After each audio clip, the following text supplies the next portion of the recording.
So, Labour's ruling body has agreed to adopt the International Holocaust Remembrance Alliance's definition of anti-Semitism in full. This follows weeks of criticism right over the summer of Jeremy Corbyn and protests from some Jewish groups. But a statement was also agreed by the NEC, National Executive Committee, aimed at protecting free speech. And that caveat has caused some confusion and some concern and no little opposition from some quarters. Simon Johnson is Chief Executive of the Jewish Leadership Council. Very good morning, Simon.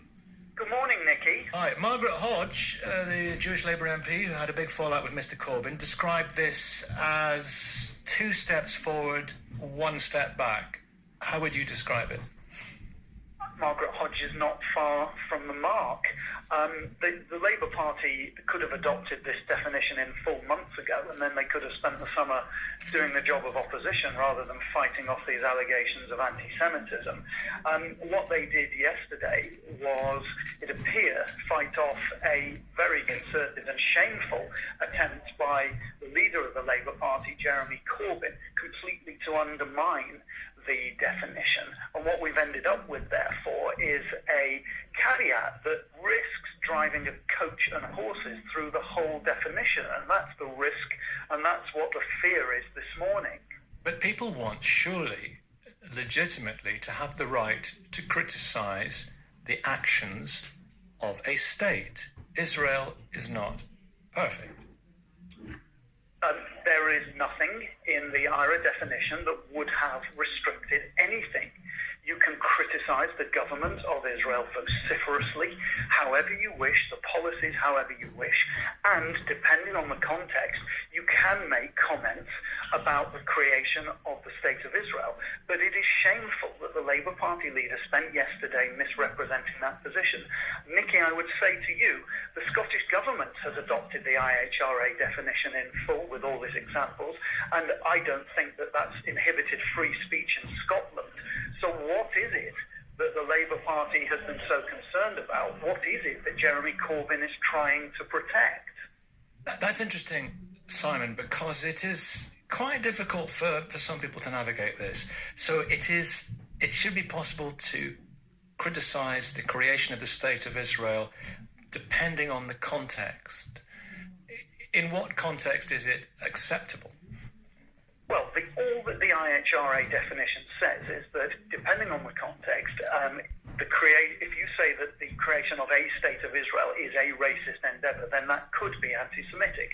So, to give you an example, if you are a Palestinian or the child of a Palestinian who believes that there was a problem with the creation of the State of Israel as it affected your family, and you express those views, that context might probably mean that it's not anti-Semitic. But if you're a 28-year-old T-shirt-wearing left-wing activist from Lewisham making the same point and at the same time calling the entire creation of the State of Israel racist and saying it shouldn't exist, well, again, that context might be anti-Semitic.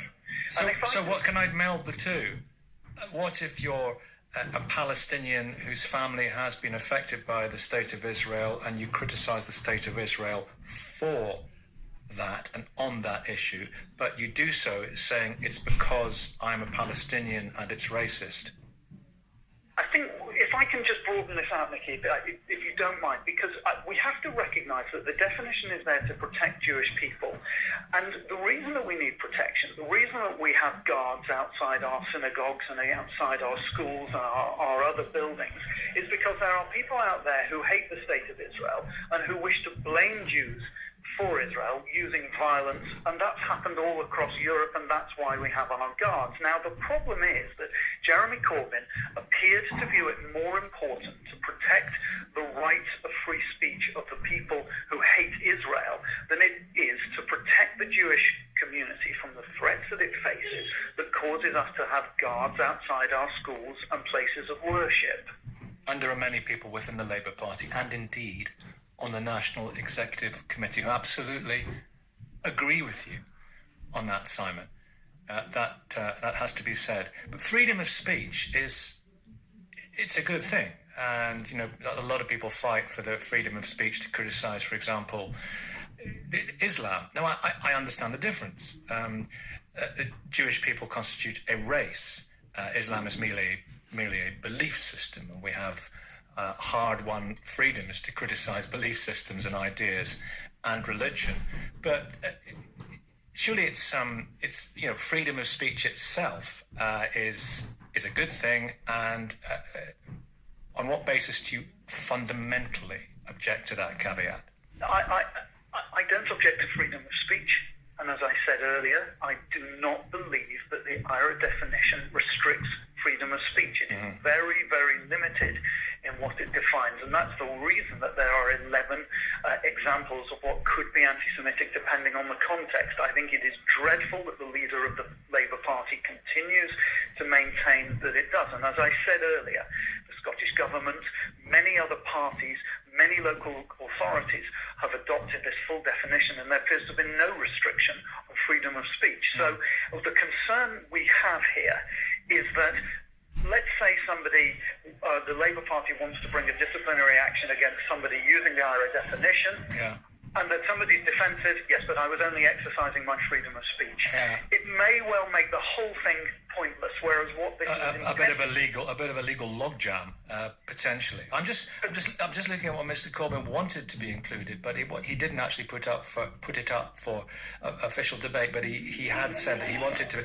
Nor should it be regarded as anti-Semitic to describe Israel, its policies, or the circumstances around its foundation as racist because of their discriminatory impact, or to support another settlement of the Israel-Palestine conflict. The fact that he said it should not be anti-Semitic to to support another settlement of the Israel-Palestine conflict.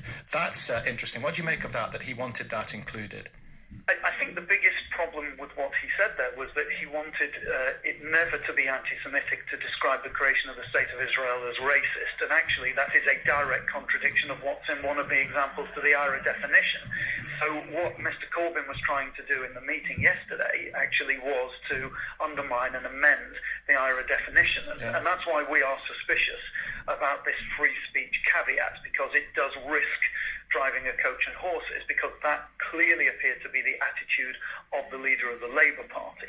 So you're worried, I understand that. So you're worried about possibilities in the future, and if for want of a better phrase, the wriggle room. Simon, can I ask you as well? You're talking about mosques being guarded, people not feeling comfortable in this country.